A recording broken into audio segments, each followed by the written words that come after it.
kita semuanya. Iya, gimana cuaca di sini? Dingin, ya. Kalau orang Kuala menganggap ini sudah segar, iya, sangat menikmati. Karena selama ini apa yang kita rasakan di sana ya? Panas. Kecuali yang rumahnya pakai AC. Orang Kuala rumahnya pakai AC siapa? Kipas angin cuma ada. Paling pun ada AC cuma di kamarnya ya. Paling begitulah. Tapi ruangan dapur nggak mungkin pakai AC. Iya. Tapi satu hal, kalaupun pakai AC itu hanya di kamar. Tapi kita bisa merasakan Kuala, Tanjung Langkat, Baworo itu panas banget, kan begitu ya? Sangat panas air-air ini. Tapi ketika kita ditempatkan di sini beberapa hari, itu bisa kita menikmati udara segar. Kita bersyukur ya, kalau kita bisa menikmati tempat ini dan kita bisa merasakan ciptaan alam juga, cuaca juga yang begitu sejuk. Jadi kita bersyukur akan hal itu. Siapa yang bersyukur hari ini tiba di sini? Siapa yang bersyukur ya? Oke. Ada yang bosan? Ada yang ingat lembuku kan malah pinangku gitu. Hah? Ada? Atau ke rumahku nggak ada yang jaga ini? Bagaimana? Atau anakku di rumah? Ada yang mikir kan? Tidak ada ya. Makanya yang bingung dia punya anak nanti tinggalkan rumah. Jadi pikirnya bawa anak-anaknya kan begitu ya. Sekeluarga berangkat. Sekeluarga berangkat ya. Baik. Iya. Sekarang kita belajar ya. Ini adalah pembinaan. Jadi kita belajar. Saya kurang terang saya rasa lampunya ini. Nah, saya pindahkan ini ya. Gak apa-apa ya. Enakan wae. Enakan aja ya. Iya, baik, enakan aja katanya. Jadi sama-sama enak kita ya. Kalau saya cuma enak dan bapak ibu nggak enak kan nggak cocok juga ya. Nanti saya enakan aja, saya ngoceh terus sampai jam 9, setengah 10 kan nggak cocok juga. Iya, jadi kalau udah kelamaan nanti stop bu, bilang gitu aja. Oke, sesi yang pertama kita belajar latar belakang bukan kitab Filipi. Tapi latar belakang jemaat Filipi. Mungkin saya yang salah kasih ke operator untuk mengetiknya ya. Latar belakang jemaat Filipi. Bagaimanakah jemaat Filipi ini dulu mulai berdiri?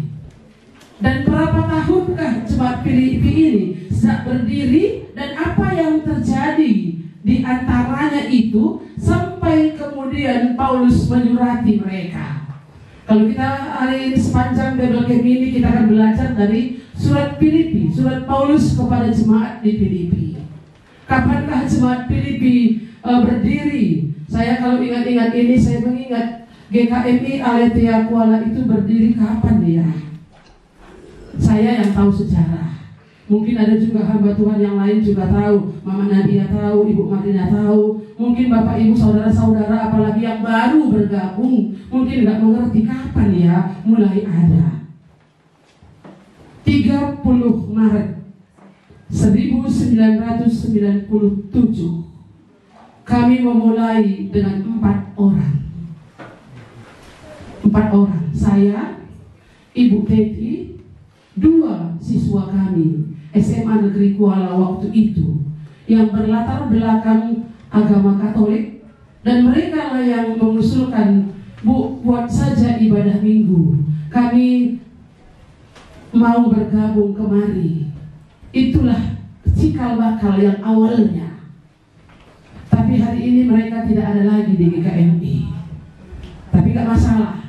Firman Tuhan pun berkata, apa katanya? Yang terdahulu menjadi terbelakang, nggak apa-apa.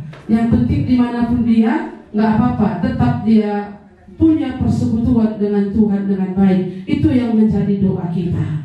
Nah, jadi jemaat GKMI Kuala itu mulai berdiri dengan mengontrak sebuah rumah di Jalan Gajah Mada nomor 3, itu dulu alamatnya. Jadi kita beribadah di sana, tidak pernah memikirkan membuat gereja. tapi hanya memikirkan membuat persekutuan. Bagaimana supaya orang-orang yang berada dalam dosa itu, mereka mengenal kebenaran, mendengar kebenaran, dan mereka pindah dari dalam maut ke dalam hidup yang kekal. Hanya itu dulu yang menjadi visi kami. Saya dengan Ibu Teti yang akan melayani kita sepanjang hari mulai besok sampai lusa. Itu dulu yang dipikirkan. Dan kami berdoa waktu itu setelah melayani di sekolah berpuluh-puluh tahun. Saya 10 tahun di sana, Ibu Teti lebih 10 tahun. Waktu itu kami memikirkan bahwa bagaimana kalau kita buat persekutuan ini supaya dimanapun nanti anak-anak kita ini yang pergi dan mereka kembali mencari Tuhan, mereka mau kembali entah kemana pun mereka, entah udah stres pun mereka, entah udah menikah pun mereka, hancur-hancuran mereka, tapi mereka tahu kemana mereka akan mencari kebenaran itu. Itulah awalnya dulu kenapa gereja GKMI dibuat, supaya tetap pengajaran yang benar itu bisa disampaikan, dan itu diteruskan sampai hari ini. Dan ada banyak Tuhan memanggil kami, saya secara pribadi, lalu ada Pak Liga, ada Ibu Tiur, Mama Nadia, ada Ibu Marlina, ada Pak Edi, ada Ibu Uli, yang Tuhan percayakan untuk memberitakan Injil, bukan memberitakan Injil, menggembalakan jemaat yang ada. Dan kita juga diperlengkapi seterusnya. Dan bersyukur kalau hari ini sudah banyak pos ada di Bogor, Tanjung Angkat, Seskala, Kampung Antara, Simpang Rampa, dan masih ada lagi yang perintisan-perintisan yang sedang dikerjakan hari ini. Jadi hari ini sangat bersyukur kepada Tuhan. Kalau kemarin Tuhan sudah membuat kita besar, tapi perlu kita mencatat sejarah ini. Besar itu bisa orang berantem.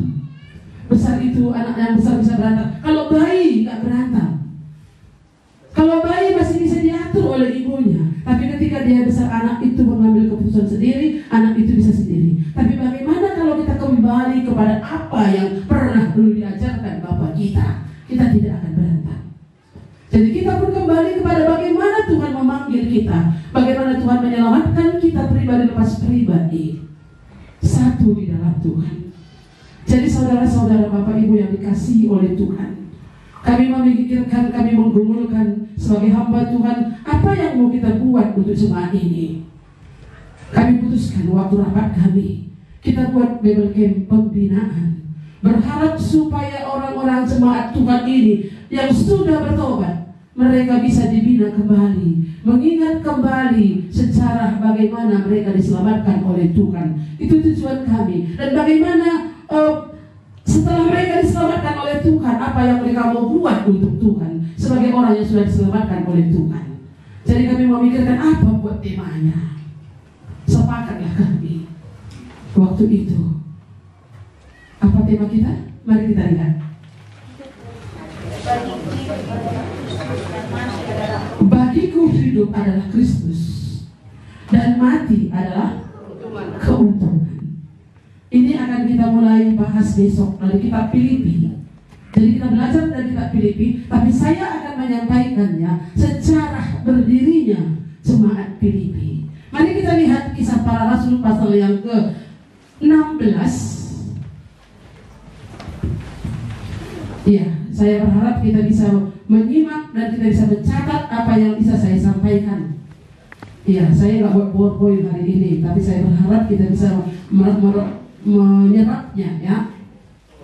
Mari kita lihat. Ini sejarah berdirinya jemaat di Filipi. Kalau soal kota Filipi, kalau mau lihat nanti di petanya lihat, ya. Saya nggak jelaskan sejauh itu. Mari kita lihat, ya. Pada hari Sabat kami keluar pintu gerbang kota. Kami menyusur tepi sungai dan menemukan tempat sembahyang Yahudi yang sudah kami duga ada di situ. Setelah duduk, kami berbicara kepada perempuan-perempuan yang ada berkumpul di situ. Iya, kalau kita lihat dari yang pertama ini, bagaimana Paulus berada di Filipi. Paulus memberitakan Injil dari kota ke kota, dari desa ke desa, memberitakan Injil keselamatan. Yesus satu-satunya Tuhan dan Juru Selamat yang sanggup melepaskan mereka dari dosa mereka. Nah, siapakah jemaat orang Filipi ini? Iya, jemaat di Filipi ini bukan orang Yahudi asli.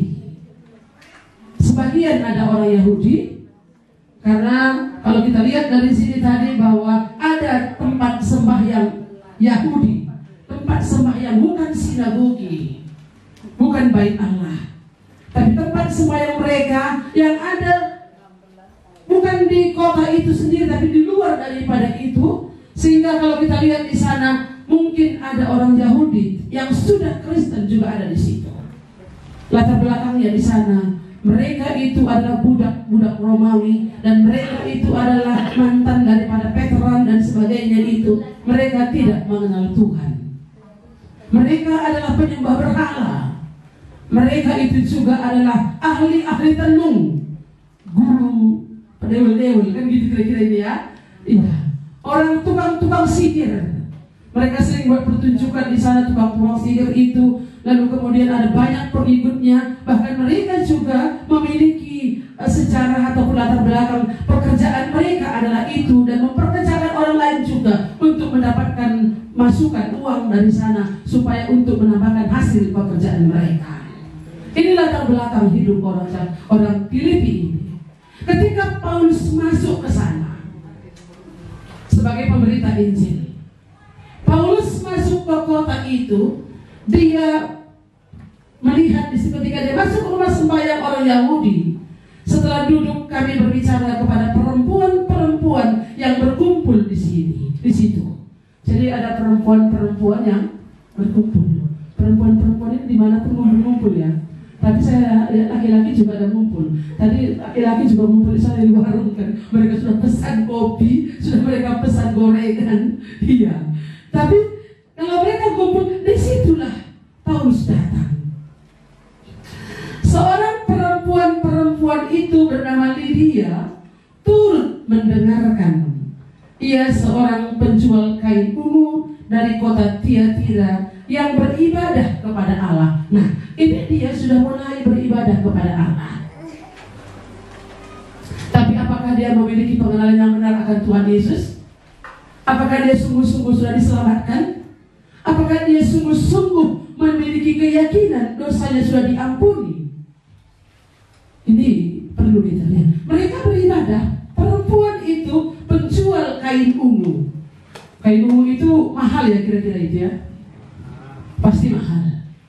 Lalu kemudian itu dia itu mendengarkan apa yang disampaikan oleh Paulus. Pasti Paulus di sana menceritakan Yesus orang Nazaret yang telah disalibkan, yang bisa mengampuni dosa. Karena sejak Paulus bertobat, dia katakan, hidupku yang kuhidupi di dalam daging bukan hidup untuk diriku sendiri, melainkan hidup untuk anak Allah yang telah menyerahkan dirinya bagi aku.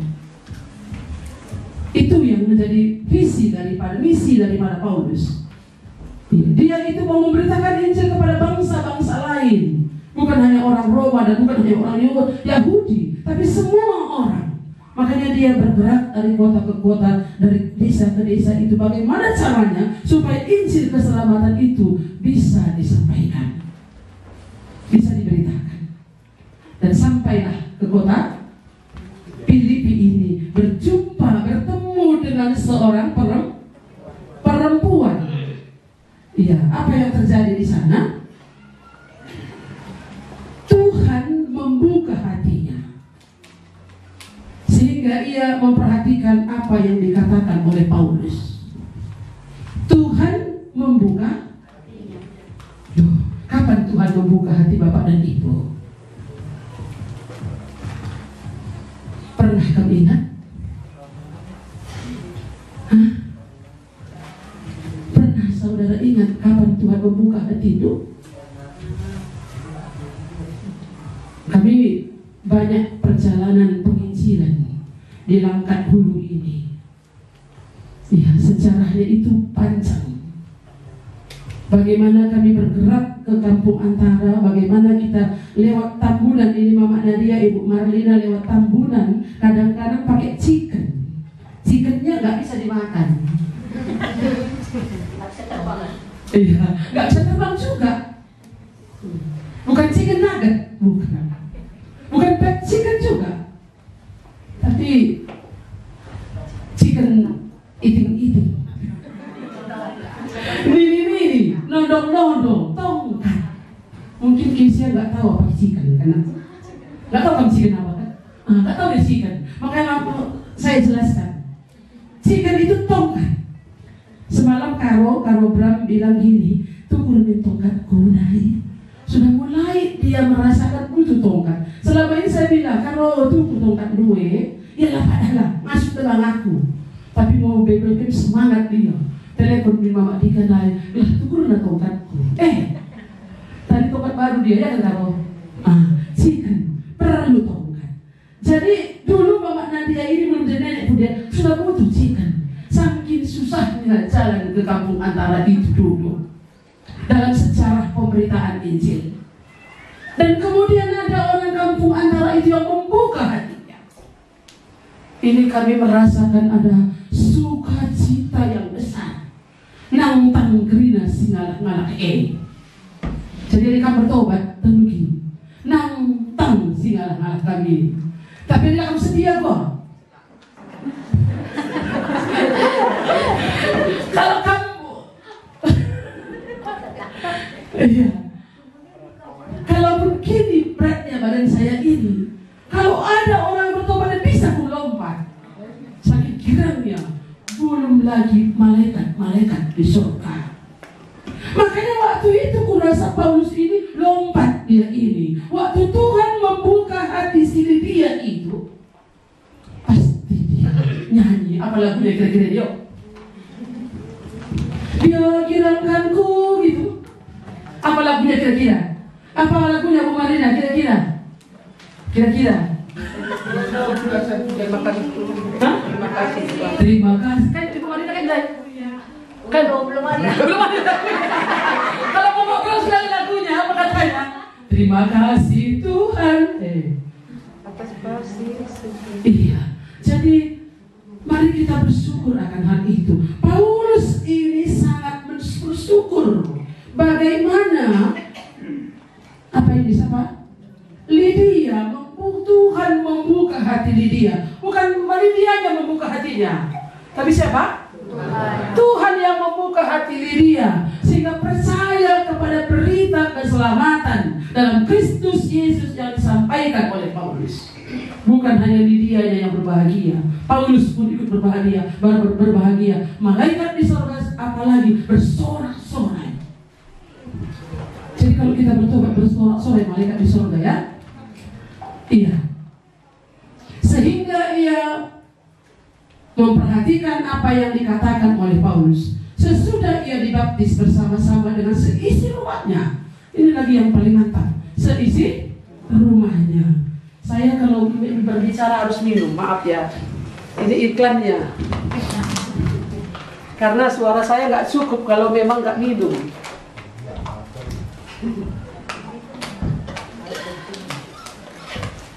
Iya. Baik. Seisi rumahnya. Nggak dituliskan di sini siapa saja ya. Entah mertuanya, entah bapak ibunya, anak-anaknya, nggak ada disebutkan di sini. Iya. Tapi satu yang paling menarik di sini, sesudah ia dibaptis, ini orang GKMI ini. Karena orang GKMI setelah bertobat baru dibaptis. Kalau belum bertobat, belum dibaptis. Ya bercanda ya, bukan supaya jangan serius sekali kita. Oke. Lalu kemudian ia apa kata setelah ia dibaptis bersama-sama dengan seisi rumahnya, ia mengajak kami katanya. Apa katanya? Mari kita baca sama-sama. 2, 3, ya.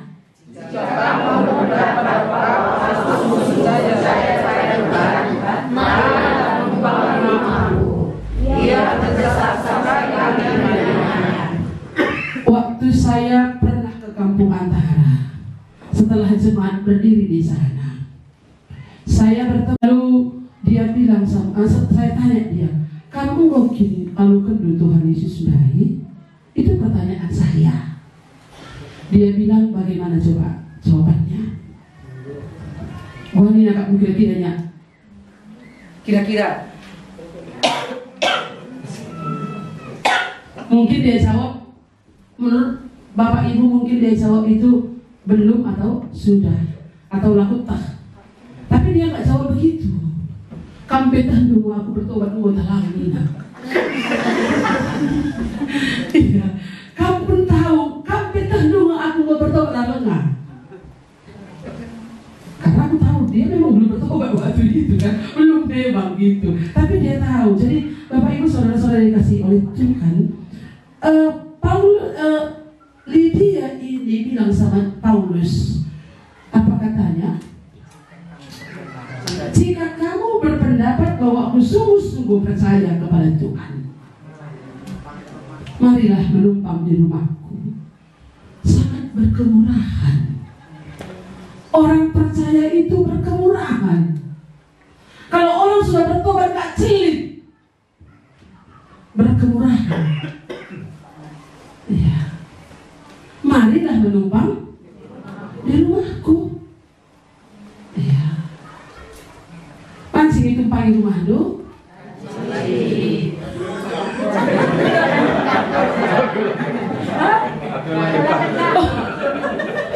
Diolah dekat.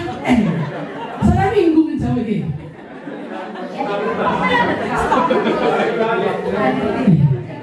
Lihat kesediakan duka kamar hamba Tuhan rumah.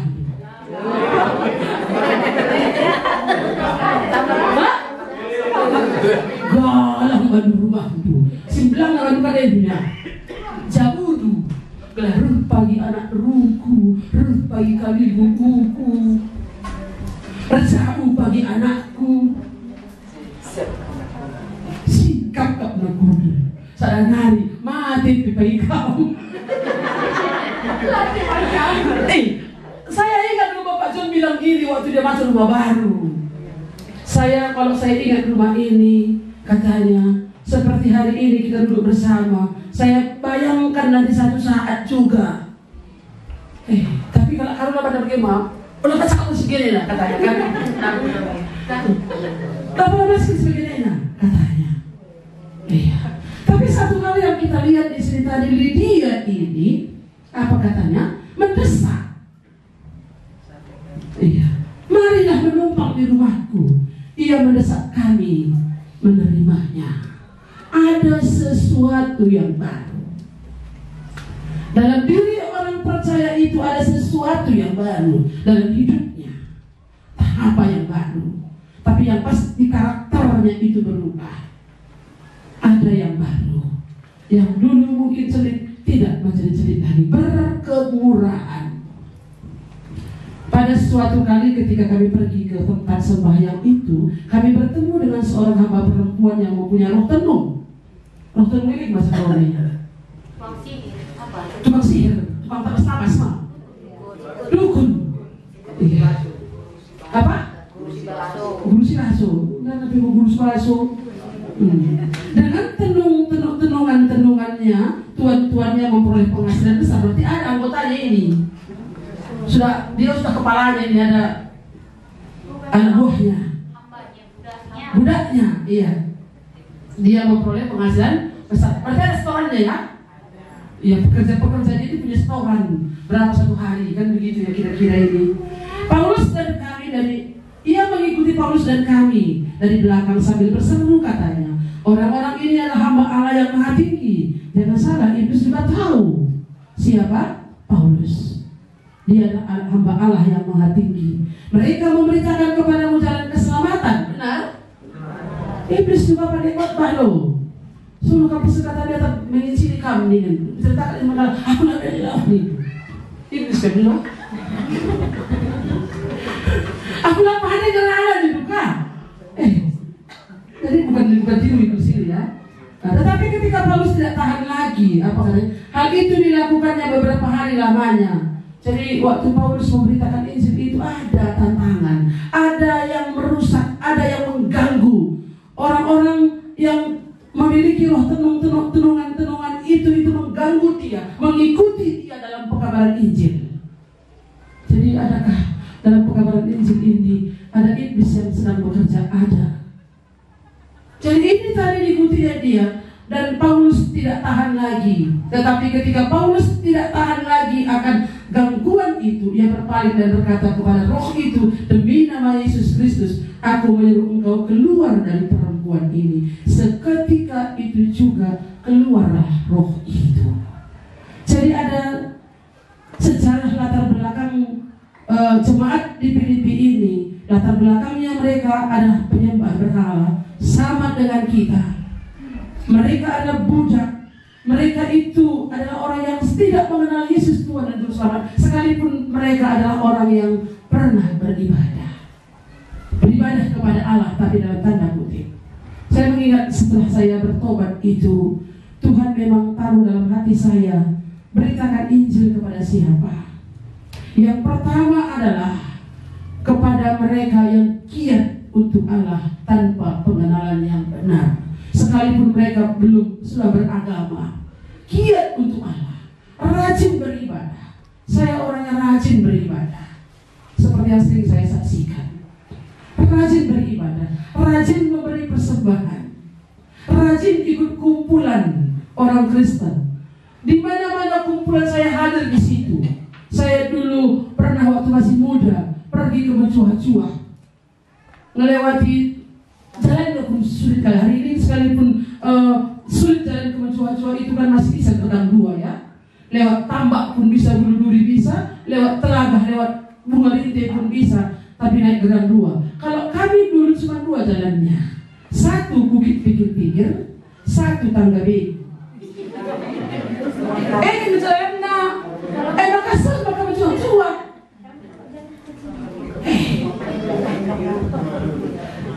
Beku resah. Sangka lihatnya kok ikuti perpuluhan ini. Tapi dari pengertian budaya.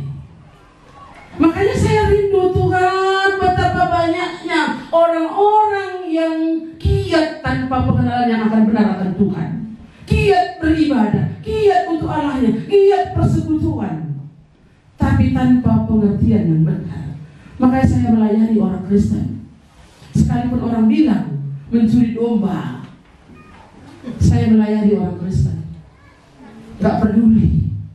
Bukan gak peduli buat cuek, enggak ya. Tapi hati saya ini miris. Mereka berjalan dengan giatnya itu tanpa pengenalan yang benar, sama seperti saya. Saya rajin, sangat rajin. Terus muncul cubik udah akhir. Iya, guling kencang, pikir-pikir, tahu lah pikir-pikir kan. Kalau guling, jengkurkan. Bego dari bawah. Dosa di sorong ke sana, turun ke situ. Tangga bego. Sana dia memang tangganya. Tapi naik satu kaki ini, baru pegang yang kain saya, angkat tanah Israel hari ini. Makasih.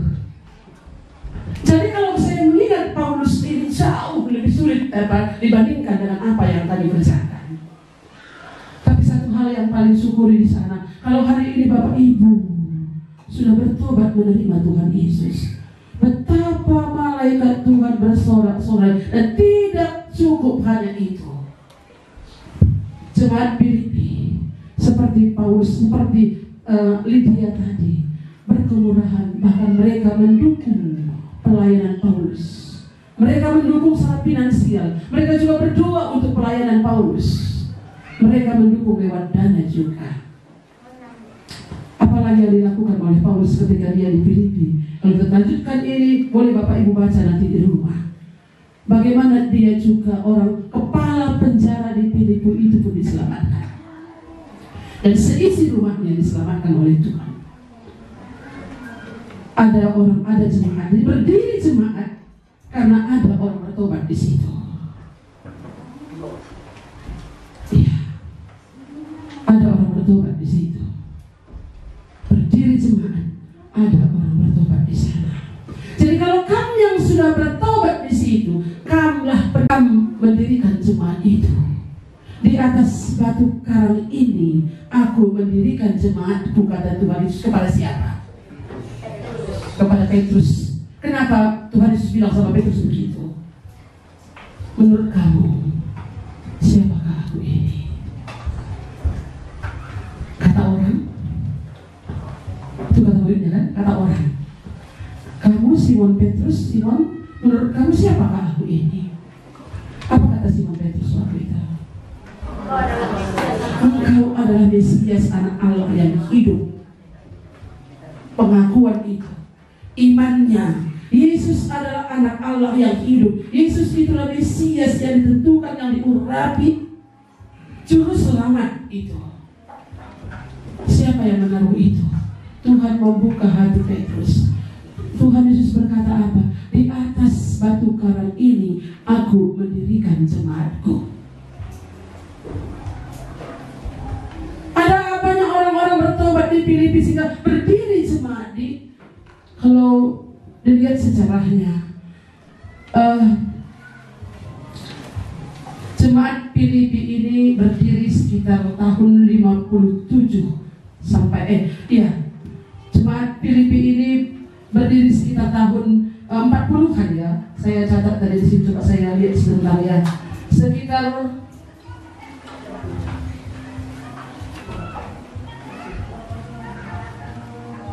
49 sampai 50 Masehi. Disitulah jemaat Filipi ini bertumbuh, berdiri. Ada jemaat itu berdiri di sana. Ada banyak orang-orang percaya. Mereka juga mendukung pekerjaan Paulus, pekerjaan Injil lewat Paulus. Mereka juga mendukung pekerjaan Tuhan. Mereka sehati. Mereka juga mengasihi Tuhan. Tahun 50 sekitar begitulah, antara 49 sampai dengan 50. Lalu kemudian kapankah Paulus menyuratinya itu? Kita lihat surat Paulus kepada jemaat Filipi. Setelah 10 tahun kemudian, sekitar begitu ya, 57 sampai 59, sekitar begitu kira-kira. Kembali Paulus menyurati, dan waktu itu kembali Paulus masuk penjara oleh karena pemberitaan Injil. Oleh karena berita Injil yang disampaikannya itu, Paulus selalu didera. Paulus selalu mengalami kesulitan. Paulus selalu itu mengalami karam kapal ketika dia memberitakan Injil. Kesulitan demi kesulitan itu dialami oleh Paulus dalam pemberitaan Injil. Jadi memberitakan Injil ini nggak gampang. Tapi jangan takut orang muda beritakan Injil. Semangat terus, ya kan? Lagi orang muda, ada orang muda. Ayo orang muda. Kami dulu juga muda, kami nggak langsung tua loh. Semangatnya muda bukan tua. Semangatnya muda udah tua, kan begitu ya? Iya. Jadi ketika kita ini, kalau kita melihat dari di sini bagaimana sejarah ini, tahun sekitar 49 ke 50, jemaat itu berdiri. Mereka mengasihi Tuhan, mereka memberi uang, mereka menerima tumpangan, sangat berkemurahan itu terjadi. Berarti bagus dong jemaat Filipi ini. Awalnya.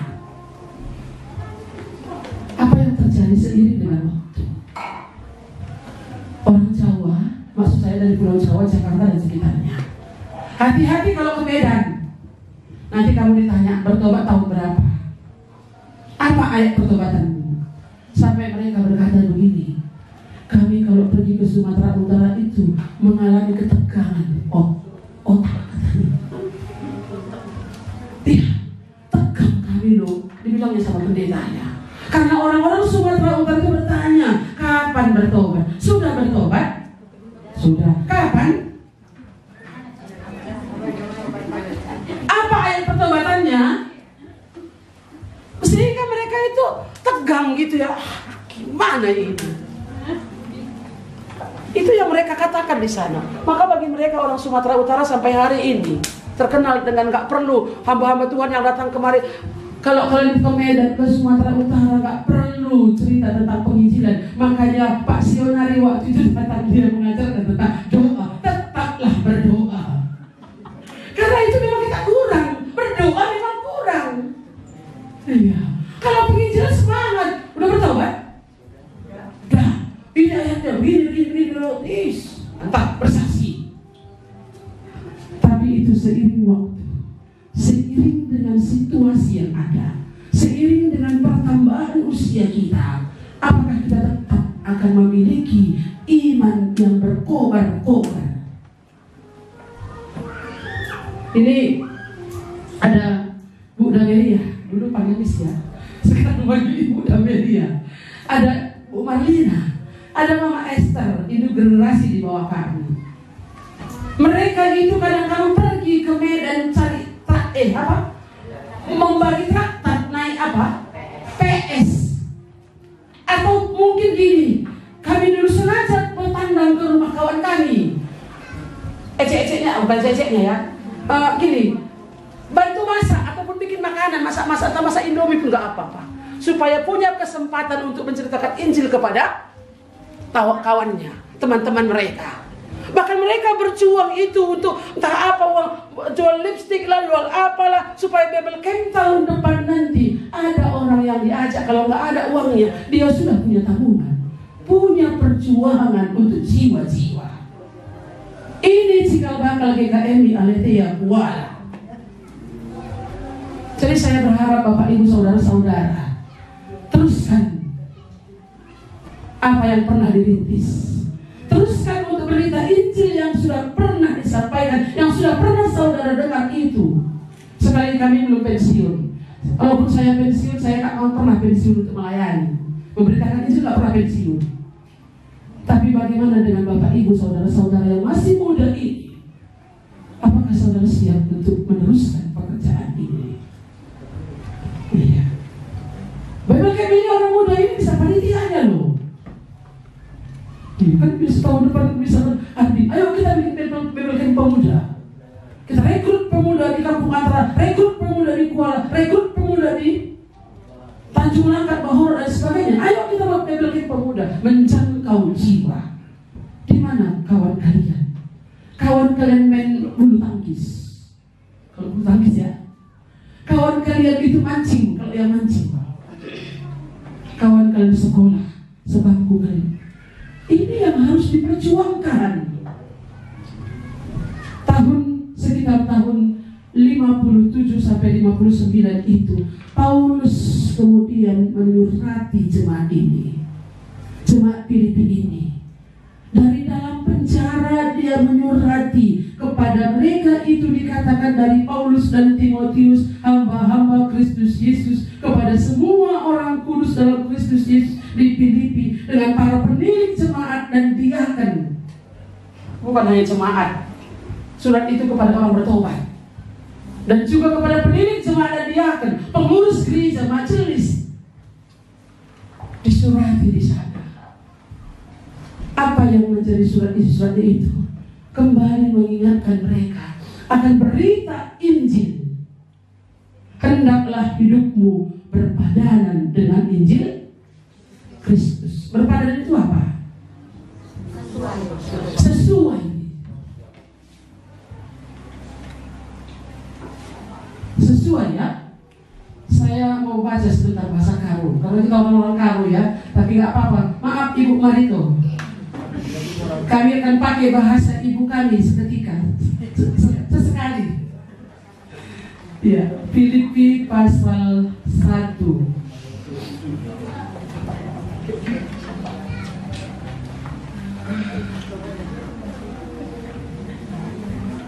Ayat 21 atau 27. Kalau enda buai, Larsada, Arihna, isenai, dia akan disenai apa? Penilik jemaat, orang-orang kudus. Engkau bertobat? Engkau bertobat. Larsada Arihna. Memang persaudaraannya di Mangkal kalau kaya sama. Iya, kita sudah berapa pos hari ini? Sulit mempersatukan kita. Maka kalau hari ini kami cuma iman kami 50 orang, 50 orang. Iman kami, ya Pak hamba Tuhan ini pun imannya nggak nyampe banyak kali ini. 50 orang cuma kami pikir karena hebat, dan itu kami pikir. Tapi hari ini berapa? Panitia? 8. Sekitar 80 orang. Iya. Jadi ini luar biasa. Jadi Bapak Ibu saudara-saudara yang dikasihi oleh Tuhan, kembali semua ini disurati oleh Paulus. Seperti apa keadaan mereka waktu itu setelah 10 tahun lebih kurang jemaat itu berdiri. Kita sudah berapa lama berdiri? Tanjung Lagat berapa lama berdiri? Kampung Antara mungkin lebih muda. Bahorok ataupun kita lihatlah, kita berdiri, kita pertama tahun berapa? Menjadi orang percaya itu sudah berapa tahun? Apa yang terjadi jemaat Filipi? Lah merendahkan diri. Pasal 2 dikatakan hendaklah engkau memiliki perasaan dan pikiran dan perasaan yang sama dengan Kristus, yang walaupun dalam rupa Allah sebagai milik yang harus dipertahankan, merendahkan dirinya bahkan sampai mati di kayu salib. Berarti orang-orang jemaat Filipi ini yang dulu berkemurahan, mereka berubah seiring waktu, seiring kemajuan zaman, seiring semuanya yang terjadi, seiring dengan kemajuan teknologi, perkembangan zaman. Iman itu masih ada, tapi sudah mulai keropos, sudah mulai kering. Kalau tidak terjadi kebangunan rohani, maka kami pikirkan Bible Camp pembinaan jemaat. Artinya di sana saudara yang sudah menerima Yesus sebagai Tuhan dan Juru Selamat saudara, tidak hanya begitu saja, tapi kita semakin dibangun, semakin dibakar supaya semangat dalam berita Injil. Sejarah ini, jemaat Filipi ini bisa terjadi dalam jemaat kita kalau kita tidak kembali terus diasah. Patok bela ganutin sebuah kabel. Kampe takil la tetarusin kemana mah. Bela ganutin. Karena berkarat. Maka kita sebagai orang percaya sudah bertobat. Aku mau bertobat, aku mau melantarkan diri kalau Kristen. Mau bela makai bela ke masjid. Kri waktu. Bela ke bengkarin kisah tersiram pagi ukam redup. Terlalu apa namanya ini? Pesimis, apa namanya kalau begitu ya. Saya rasa menjadi fisik pun kalau memang seperti itu. Mereka tidak rindu lagi untuk dibakar, mereka tidak rindu lagi untuk diisi. Tapi saya bersyukur terakhir Bapak Noba mendaftar. Aku bilang nggak usah daftarkan karena itu di grup ya, maaf. Iya Bapak Noba dari kampung arah Antara. Mungkin dari kemarin itu tadi mana mereka? Di mana dia kan begitu ya? Karena saya lihat di grup itu 20 orang tetap ini nggak naik turun kampung Antara, punya ketetapan yang kuat, nggak naik turun kan gitu. Tapi terakhir Bu, Bapak Nopa mau ikut katanya. Nyala daftar ke dia, masukkan saja. Kalau sudah itu pendaftar di grup kan daftar lagi. Gimana ini Bu Pendeta? Ini grup mau tutup. Iya, kemurahan bagi itu Bapak Nopa. Karena ada yang gugur. 7 orang yang gugur. Tapi hari ini kesempatan bagi mereka yang mendaftar. Terakhir itu, mari kita ingat bahwa sejarah jemaat di Filipi itu akan terulang di sejarah jemaat GKM di Malaysia Kuala dan pos-posnya itu kalau kita tidak kuat dalam berita Injil. Tetap harus menginjili, tetap harus memberitakan Injil, tetap memiliki kerendahan hati, tetap mengambil bagian dalam pelayanan. Kalau tidak, keropos iman do. Kamu iman do menyala atau keropos? Menyala? Giat dalam berita Injil. Hendaklah kamu berpadanan dengan Injil Kristus. Tema kita apa? Bagiku hidup adalah Kristus dan mati adalah keuntungan. Tadi pagi di Kuala saya sudah mulai khotbah. Saya khotbahkan ini supaya semuanya dapat. Saya tanya, saya buat pertanyaan. Bapak Ibu saudara-saudari mau hidup atau mau mati? Saya bilang. Iya, mau hidup atau mau mati? Tadi mereka kan lebih banyak jawab mau hidup. Kalau mau hidup, untuk apa? Pepulung lembu, udah hari. Andai daya kan dulu lembu nundai, kamu pakai untuk beritakan Injil ataupun untuk mendukung pekerjaan Tuhan. Elang lalu asal sungkuni, lalu sen, bebelkan kami. Aku lapar ya, lalu sen kami. Sangat sulit deh. Anak sekolah ke begini lagi ini. Utang kami pemelalai sebagai buka. Iya, jadi inilah katanya kan gitu. Sen pilih, molah pas kerau kena emas. Aku latih kok berubah begini. Iya memang, lalu sen. Lembu pika lembu nih 15 nih. 15 katanya lembunya. Lehernya pemola-olah emasnya. Hah? Lali senina. Tuhan pakai. Hah? Tuhan. Aku lah mungkin menghakimi. Tapi kalau itu katanya kan nggak benar itu. Jadi untuk apa dia hidup hanya untuk mengumpulkan harta yang akan habis dimakan oleh lengan? Iya.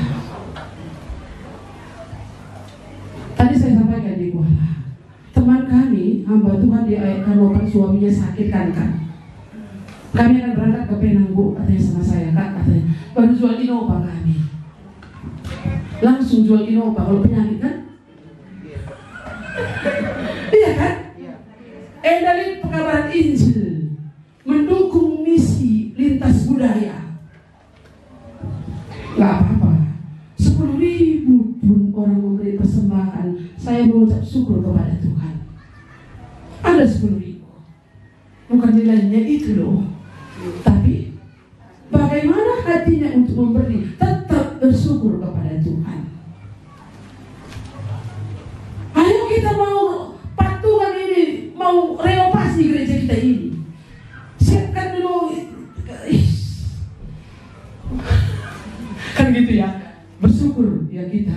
Ada banyak gereja yang berdiri. Kampung Antara sudah berdiri, Simpang Rampas sudah berdiri, Tanjung Lambat sudah berdiri. Iya. Kalaulah memang hati kita untuk Injil, bagaimana berita itu supaya disampaikan? Saya punya misi.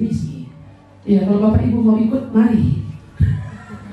Saya punya misi untuk membangun rumah asrama untuk anak sekolah. Itu memang doa saya. Membangun asrama untuk sekolah di Kuala itu supaya dari kampung-kampung itu anaknya yang sekolah bisa ditampung. Gereja Kuala nggak cukup untuk menampung anak sekolah. Itu memang menjadi kerinduan saya, supaya berita Injil disampaikan kepada anak-anak kita, supaya anak-anak ini nggak lari, mereka bisa dilayani mereka satu demi satu. Kalau ada bapak ibu yang punya uang banyak, belilah tanahnya. Gitu ya. Kalau iman kita menyala-nyala, bukan untuk saya, untuk unai, ya ibu-ibu minum-minum kan lah untukku. Tapi udah dibatadai, supaya di sana banyak orang-orang bisa kita layani. Tuhan akan mengirimkan orang-orang pergi ke situ untuk ditampung dan kemudian mereka diajari Injil, pertobatan adalah anugerah. Tapi bagian kita kerjakan. Hendaklah hidupmu berpadanan dengan Injil Kristus. Bagiku hidup adalah Kristus. Jadi bagiku hidup adalah Kristus. Hidup untuk kemuliaan Tuhan, hidup untuk melayani Tuhan, hidup untuk mengerjakan pekerjaan Tuhan. Bagian yang mana kita kerjakan? Berikanlah lutut Anda untuk berdoa. Datanglah ke gereja atau minta topik doa kepada hamba Tuhan. 3 kali kamu doakan hamba Tuhan tiap seminggu ya. Iya. Ini mari kita doakan. Kalau memang saudara mau mendukung pekabaran Injil dengan berdoa, gak apa-apa. Pelihara lembu 20-40 bidadari. Aku akan mendukung lewat dana.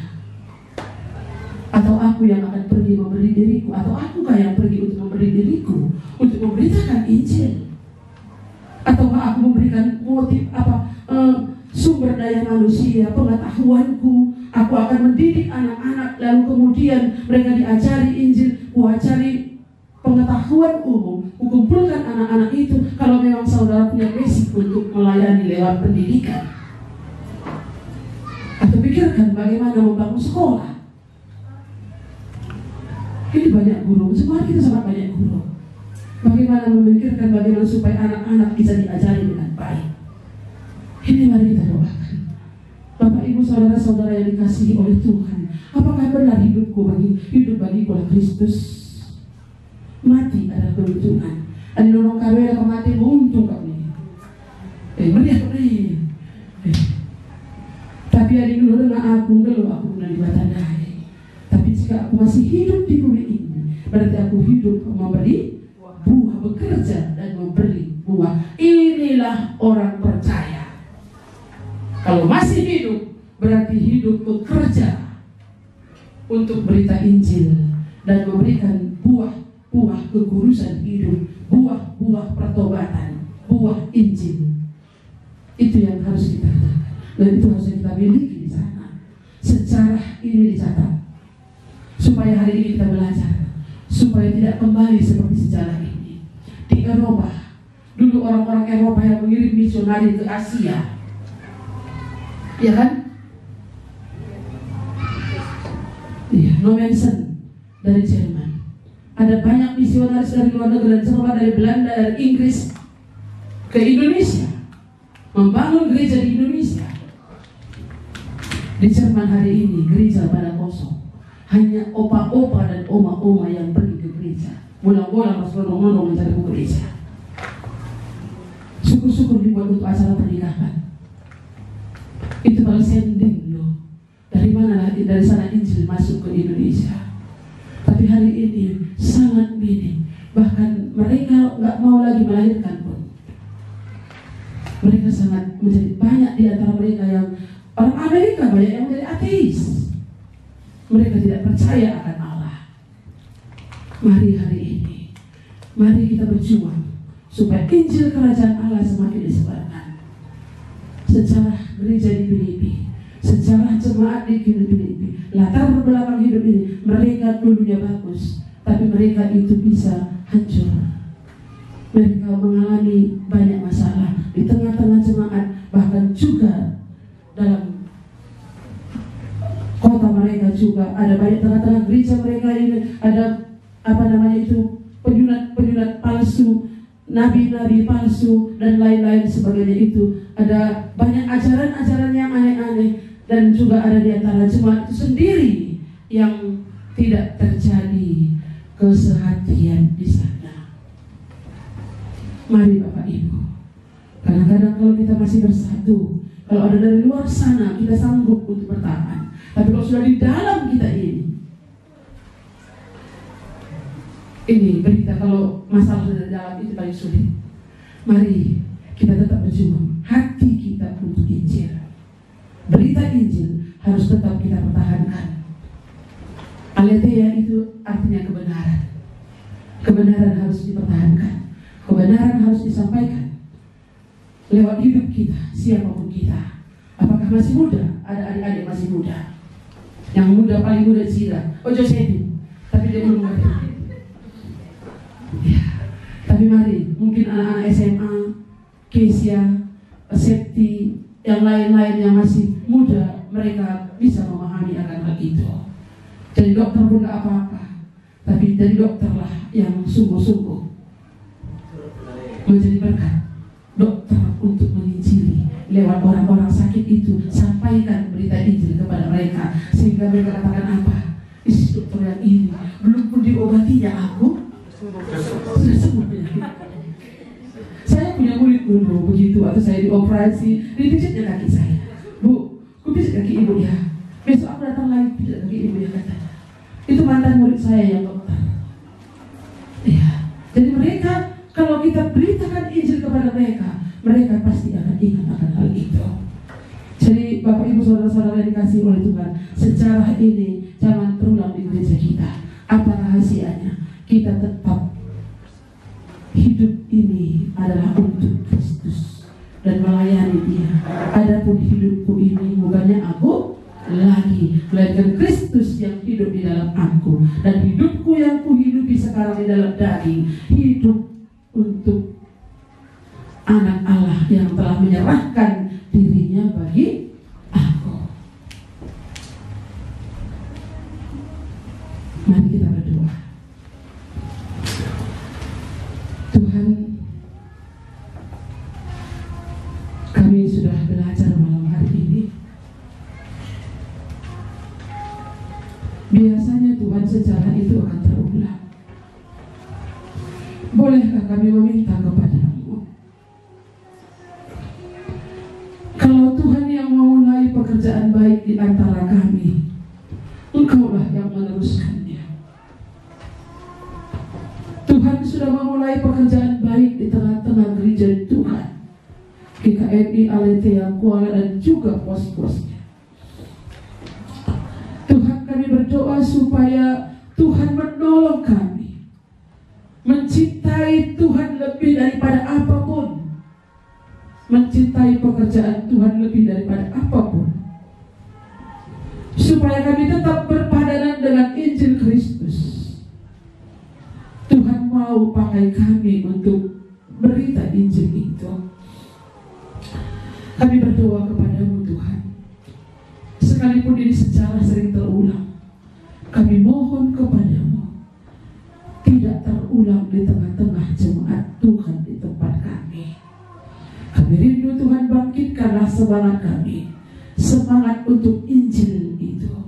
Bagaimana Tuhan sudah menyelamatkan kami dan hati kami berkobar-kobar untuk berita Injil.